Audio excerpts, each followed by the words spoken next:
गुरु महाराज महर्षि में ही परमहंस जी महाराज की भजन। आहो भाई भमर गुफा टपुहो, आहो भाई भमर गुफा टपुहो।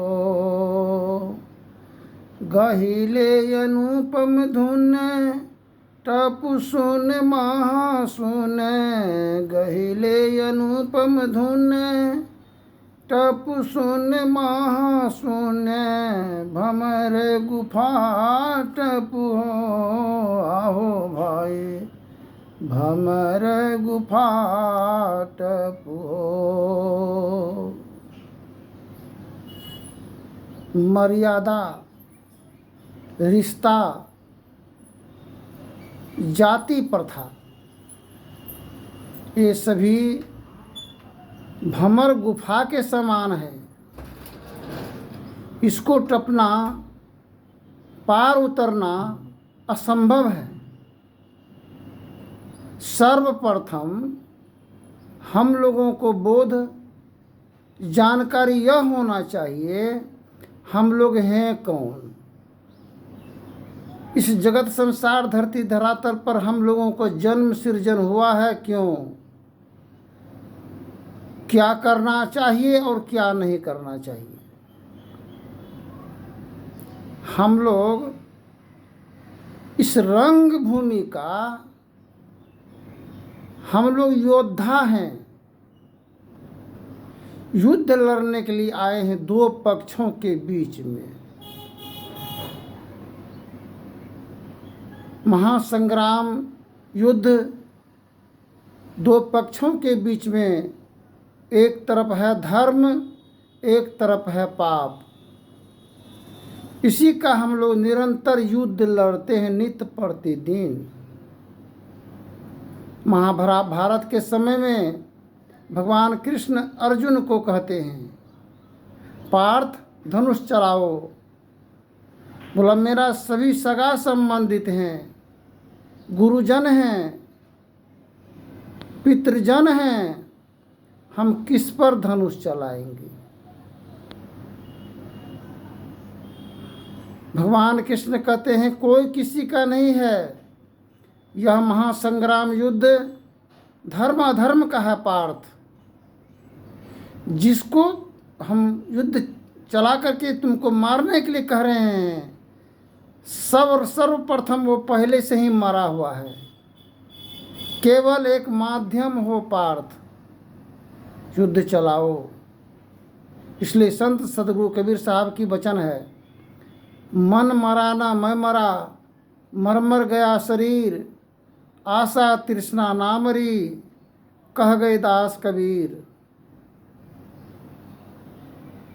एक गांव में दो पति पत्नी, छोटा दृष्टांत है। कमा कोर करके लाया आटा, उसमें हुआ रोटी 7। बन करके रोटी तैयार हो गया, तब तक पति देव भी आ गए, हाथ गोड़ धो करके बैठ गए। तो 3 रोटी उसको दे दिया। बोला बचा कैठो और, बोला 4 बचा है। बोला हम खाएंगे इसको। बोला क्यों। रोटी को आधा आधा करो, हम बाहर खट करके लाए हैं और तुम भी घर की गृह कार्य को की हो, तो दोनों का हक बरोबर होता है। आधा हम खाएंगे आधा तुम। पत्नी कहती नहीं हम 4 खाएंगे, अब पति कहता कि नहीं हम 3 नहीं खाएंगे, हम भी 3.5 खाएंगे। 4 नहीं दोगे तो आधा आधा करो। दोनों में हठ हो गया। गुरु महाराज की वाणी है, 60 विकार की हर घड़ी, उठत होत न अंत, इन लहरों की असरते गई सुबुद्धि खोई। अब प्रेम दीनता भजन संग, तीनों बने न कोई। अब दोनों में पति पत्नी तो है, आधा आधा अंग की मालकिन है, किंतु रोटी के लिए लड़ाई हो गया। अब 4 हम खाएंगे और 3 हम नहीं खाएंगे, आधा आधा करो। दोनों लड़ते लड़ते लड़ते, बोला जो पहले जगेगा वह 3 रोटी खाएगा, जो पहले जगेगा वो 3 खाएगा, जो पीछे जगेगा तो 4 खाएगा। अब दोनों सो गया, 12 1 2 बज गया, दोनों में से कोई उठबे न करे, जगबे न करे।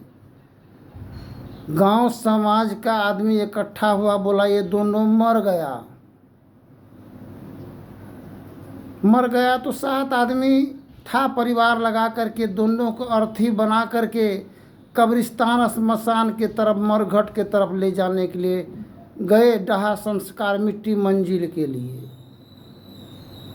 गड्ढा भी कोरा चला गया। अब पति पत्नी, अब दोनों सोचते हैं मन में कि दोनों का एक ही बार कब्रिस्तान में दे देगा, गड्ढा भी कोरा चला गया है, अब तो मरिए जाएंगे। मर्द सोचा मन में, वह कहती गए उठ उठ जाग, तो ही खइहे 4 गो, हम ही खेबै 3 गो। 7 आदमी गया था मिट्टी देने के लिए, 7 वहाँ से सरपट्टा उड़ान दे दिया, बोला कि 7 को खा जाएगा ये लोग। मर गया था, जी गया, ये राक्षस बन करके जिया है, हम लोग को खाएगा। अब सब 7 आदमी दरबार लगा रहा है घर के तरफ, ये दोनों व्यक्ति ये भी दरबार पीछे से लगा रहा है। हपसते दपसते घर पहुंचा, बोला कि हम लोग को मत खाइए आप लोग। बोला क्यों?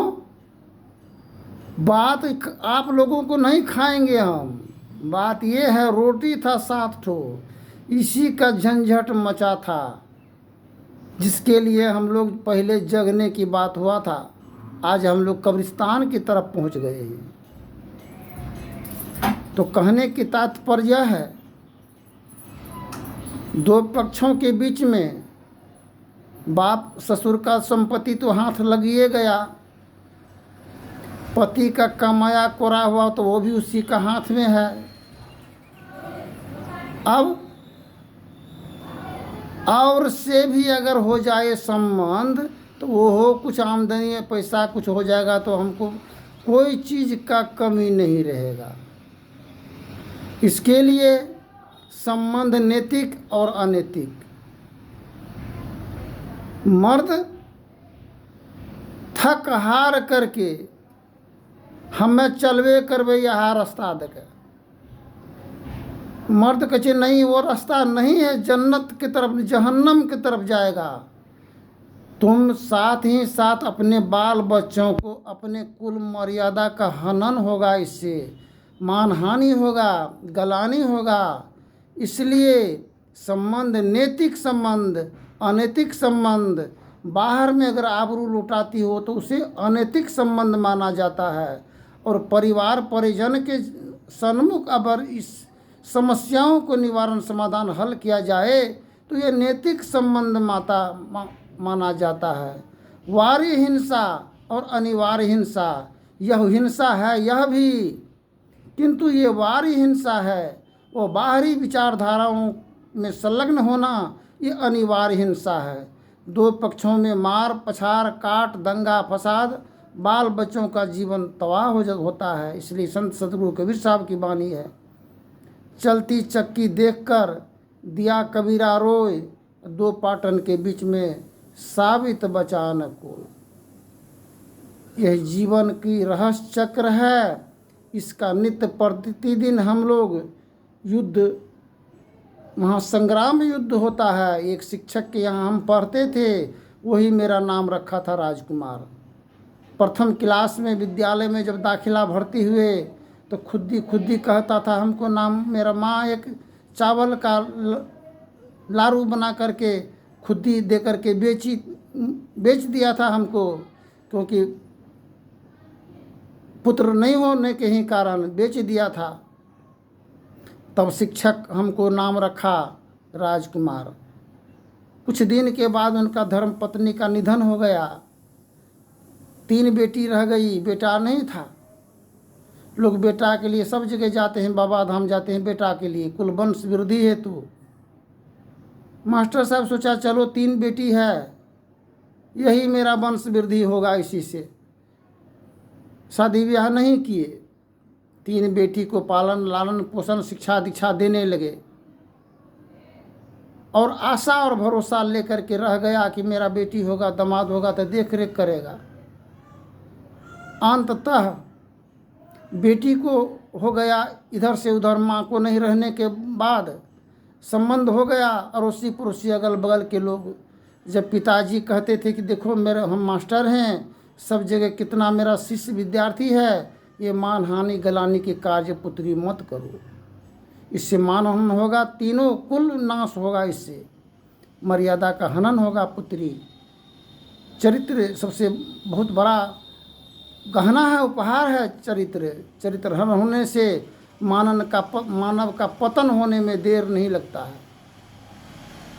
जिसको मन लग जाता है और किसी गैर मर्दों में, वो माता पिता के लिए शत्रु बन जाता है, वो मित्र नहीं रहता, वो शत्रु बन जाता है।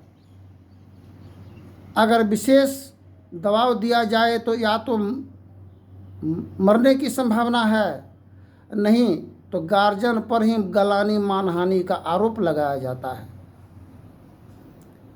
अंत में होते हवाते मास्टर साहब शादी कर लिया। जो ज़मीन जायदाद आस्ते आस्ते बिकने लगा और बेटी सब भी ससुराल पक्ष से भी मानहानि हुआ और कंगाल का कंगाल बन गई बेटी। और दूसरे घर का जो लाई मास्टर साहब धर्म पत्नी करके, उसके पीछे से उसका पुत्र पुत्री साथ संलग्न आई, वो सभी कुछ का मालिक बना और इसका पुत्री सभी कंगाल बन गया। इसलिए संत स्वरूप कबीर साहब की वाणी है, लाली लाली सब कहे सबकी गाठी लाल, गाठी खोली परखत नहीं, तासे भयो कंगाल। धन्यवाद। जय हिंद जय भारत। आगे के प्रसंग में बोलेंगे।